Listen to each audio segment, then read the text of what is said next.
This conference will now be recorded.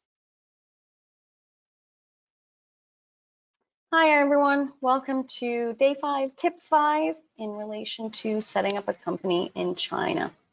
So today we're going to be talking a little bit about the shareholder.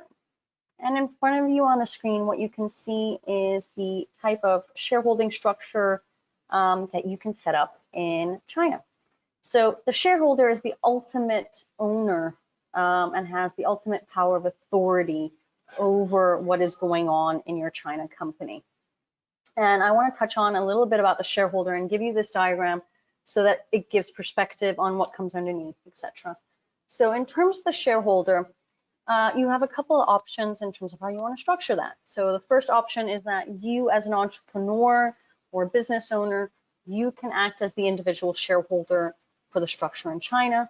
This, in my opinion, is not something I would recommend because then the full liability of that China company falls on your shoulders. And that entails everything from criminal activity that might pop up, bankruptcy, etc. And then don't forget also the tax component that would be around you as an individual if dividends were to be repatriated to you, or other types of repatriation strategies. The other option is to use an entity to act as the shareholder for the structure in China. And the biggest question that I get asked is, where should this entity be established? Historically, Hong Kong was utilized as the holding hub for all types of entities that were incorporated in China. Now, the reason behind Hong Kong was that it truly was the gateway to China in those days. And it had a fantastic double taxation agreement with China in terms of tax optimization structures that could be developed. The issue with this holding company in Hong Kong was that for most companies, I mean, for the majority, this was a holding company that was literally a holding company. It had zero transactions and commercial activity running through it. And as a consequence, the Chinese government was investigating more of these structures and realizing, why should we offer these double taxation agreement benefits if actually this holding company is just a holding company and it's not operational? So the first consideration I would tell you is think about where the management decisions are being made for China.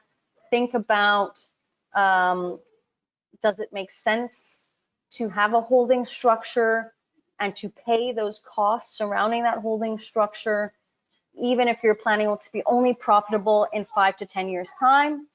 Think about whether the double taxation agreement between your jurisdiction and China or Hong Kong and China is more beneficial. If you look at the majority of double taxation agreements globally, you will find that all of them with Western world and China, Hong Kong and China, or Singapore and China are relatively similar. So if you are planning on having Hong Kong as your Asian regional hub, which will be an operational entity, there are transactions that would be running through it, then absolutely it would make sense for you to utilize a Hong Kong company to act as the holding for China. If you are looking to raise capital and you're looking to have investors invest only in your China business, then again, it makes sense to have a holding company outside of China that holds that investment capital, and then that is repatriated to the Chinese entity for working capital. However, if you're not in any of these considerations and China is the only market you want to go into, I would simply say utilize your head office, your holding company in your head office, or the holding company that's holding all subsidiaries to act as the direct shareholder for that China entity. If you want to have an in-depth discussion about what would be the appropriate shareholder for your future China company, don't hesitate to reach out.